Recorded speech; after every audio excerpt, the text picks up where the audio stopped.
कहानी की शुरुआत में रिचर्ड नाम का एक आदमी बताता है कि जापान में कभी हिमिको नाम की एक रानी हुआ करती थी जो काले जादू में माहिर थी।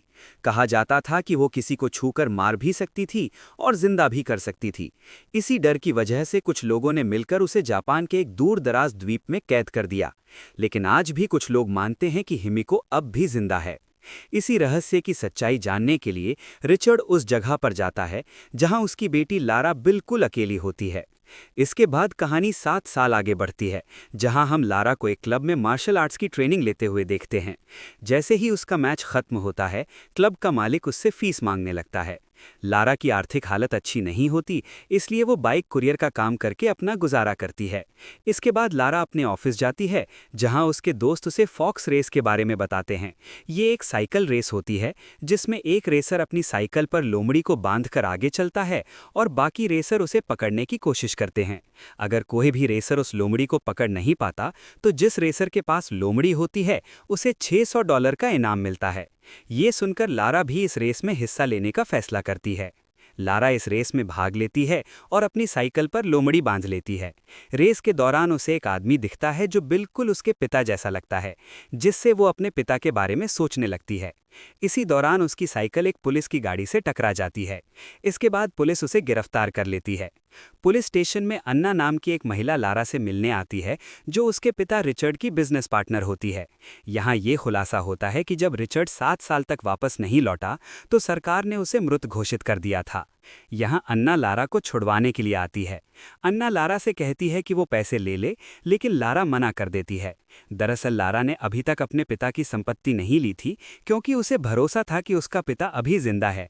तब अन्ना बताती है कि अगर लारा ने संपत्ति नहीं ली तो सारी प्रॉपर्टी सरकार के पास चली जाएगी। मजबूरी में लारा संपत्ति लेने का फैसला करती है। इसके बाद लारा अपने घर की छत पर जाती है और अपने पिता को याद करती है। उसे याद आता है कि जब उसके पिता उसे छोड़कर जा रहे थे, तब उन्होंने उसकी मां का लॉकेट दिया था और कहा था कि वो बहुत जल्द वापस आएंगे। अगली सुबह लारा अपने पिता की कंपनी जाती है और प्रॉपर्टी के कागजों पर साइन करती है। तभी वकील उसे एक पजल बॉक्स देता है जो रिचर्ड ने लारा के लिए छोड़ा था। लारा उस पजल को सॉल्व करती है तो उसे अपने पिता की एक फोटो मिलती है। उस बॉक्स में एक चाबी और एक नोट भी होता है, जिसमें रिचर्ड की आखिरी यात्रा से जुड़ा संकेत लिखा होता है। इसके बाद लारा सीधे क्रॉफ्ट मैनर में अपने पिता की कब्र पर जाती है। वहां वो नोट के अनुसार अपने पिता का पहला अक्षर दबाती है, जिससे एक छिपा हुआ लॉक बाहर आता है। लारा उस लॉक को चाबी से खोलती है और एक गेट खुल जाता है। अंदर जाकर वो देखती है कि ये रिचर्ड का सीक्रेट ऑफिस है। यहाँ उसे कई नकली पासपोर्ट और एक पुराना वीडियो कैमरा मिलता है। उस वीडियो में रिचर्ड ने लारा के लिए एक संदेश छोड़ा होता है।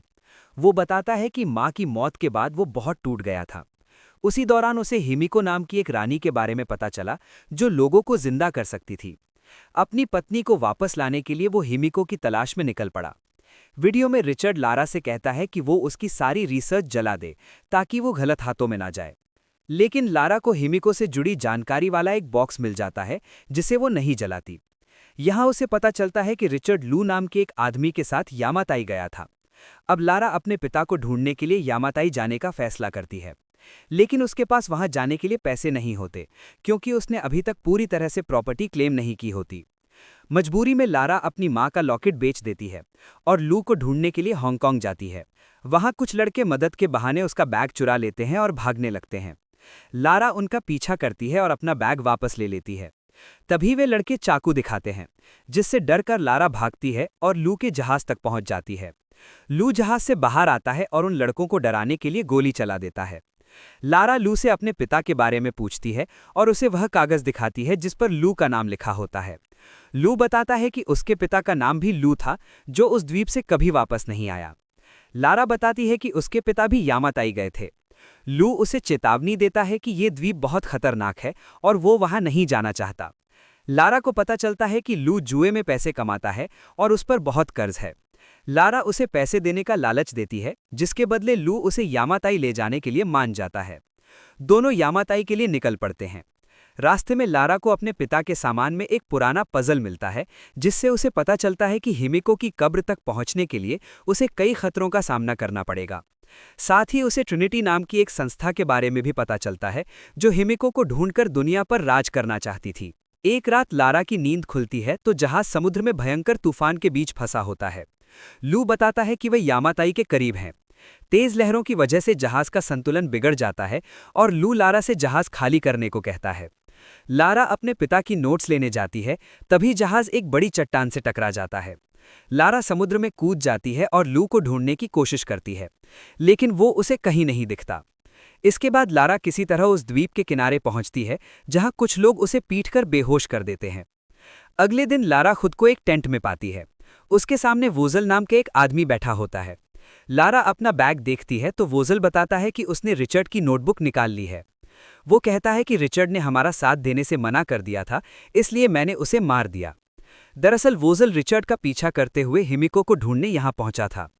टेंट से बाहर आकर लारा देखती है कि कई मजदूर पहाड़ को उड़ाने का काम कर रहे हैं। तभी गार्ड लारा के हाथ बांध देते हैं। लारा की नज़र लू पर पड़ती है, जिसे वोजल के लोगों ने पकड़ रखा होता है। बोगल सबको बताता है कि उसने हिमिको की लोकेशन ढूंढ ली है और सभी लोग वहां जाने के लिए निकल पड़ते हैं। लारा लू को बताती है कि बोगल ने उसके पिता को मार दिया, जिस पर लू कहता है कि उसे भी पता चला है कि बोगल ने उसके पिता को भी मार दिया था। बोगल रिचर्ड की नोट्स की मदद से हिमिको की कब्र तक पहुंचता है और मजदूरों को गेट खोलने का आदेश देता है। इसी दौरान एक बूढ़ा आदमी गिर जाता है। लारा और लू उसकी मदद करते हैं, लेकिन बोगल उसे मार देता है। लू एक गार्ड पर हमला करता है ताकि लारा वहां से भाग सके। लारा जंगल की ओर भाग जाती है। लू भी उसका पीछा करता है, लेकिन तभी बोगल उसे गोली मार देता है और वो घायल हो जाता है। लारा आगे बढ़ते हुए चट्टानों के बीच से निकलती है और एक नदी में गिर जाती है। किसी तरह वो नदी से बाहर निकलती है और एक टूटे हुए विमान को पकड़ लेती है। लारा के वजन से विमान नीचे गिरने लगता है। तभी लारा को एक पुराना पैराशूट मिल जाता है, जिसकी मदद से वो नीचे उतरने लगती है, लेकिन पेड़ों से टकराने की वजह से लारा बुरी तरह घायल हो जाती है। रात होने पर वो एक गुफा में छिप जाती है। वहीं रॉकेट नाम का एक भाड़ उसे पकड़ लेता है, लेकिन लारा उसके हाथ में जोर से काट लेती है और उसकी गर्दन मरोड़ का उसे मार देती है। अचानक अंधेरे में उसे एक परछाई दिखाई देती है। उसका पीछा करते हुए वो देखती है कि एक आदमी चट्टान पर चढ़ रहा है। लारा भी उस चट्टान पर चढ़ जाती है और वहां जाकर उसे पता चलता है कि वो आदमी कोई और नहीं बल्कि उसका पिता रिचर्ड है। अपनी बेटी लारा को देखकर रिचर्ड बेहद खुश हो जाता है और रोने लगता है। वो लारा से कहता है कि उसे यहाँ कभी नहीं आना चाहिए था। रिचर्ड लारा के जख्मों का इलाज करता है और उसे आराम करने के लिए कहता है। अगली सुबह बोगल हिमिको की कब्र का गेट ढूंढ लेता है और अपने बॉस को इसकी जानकारी देकर उसे वहां बुला लेता है। उधर लारा सुबह उठकर अपने पिता की दाढ़ी काटने में उसकी मदद करती है। इसके बाद रिचर्ड लारा को बताता है कि बोगल ट्रिनिटी के लिए काम करता है और उन्हें किसी भी हाल में उसे हिमिको तक पहुंचने से रोकना होगा। रिचर्ड समझता है कि लारा ने सारी रिसर्च जला दी होगी, लेकिन लारा बताती है कि उसकी रिसर्च अब बोगल के पास है। ये सुनकर रिचर्ड डर जाता है। हालांकि लारा को लगता है कि बोगल हिमिको तक नहीं पहुंच पाएगा। तब रिचर्ड कहता है कि अगर हिमिको की कब्र खुल गई तो पूरी दुनिया तबाह हो जाएगी। इसके बाद लारा धनुष और तीर लेकर बोगल के कैंप में वापस जाती है। वहां वो लू के पास खड़े गार्ड को मार देती है और सभी मजदूरों से वहां से भागने को कहती है। तभी बाकी गार्ड वहां पहुंच जाते हैं और गोलीबारी शुरू कर देते हैं। लारा और लू मिलकर कई गार्ड्स को मार देते हैं।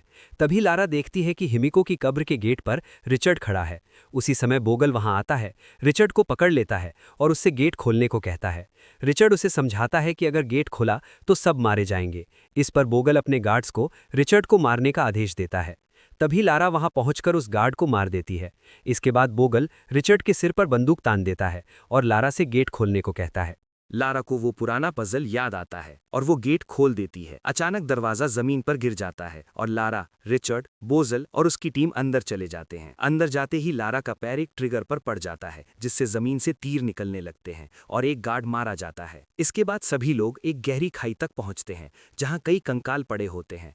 दूसरी तरफ जाने के लिए वे वहां एक सीढ़ी लगाते हैं। जैसे ही एक गार्ड आगे बढ़ता है, वो दूसरे ट्रिगर पर पैर रख देता है, जिससे वहां मौजूद सभी पत्थर के दरवाजे बंद हो जाते हैं। अचानक जमीन धंसने लगती है, लेकिन लारा और बाकी लोग किसी तरह बच जाते हैं। इसके बाद लारा सोचती है कि प्रियर व्हील्स का इस्तेमाल चाबी की तरह करके गेट खोला जा सकता है। तभी अचानक लारा के नीचे की जमीन टूट जाती है, लेकिन वो दरवाजे को पकड़कर बच निकलती है।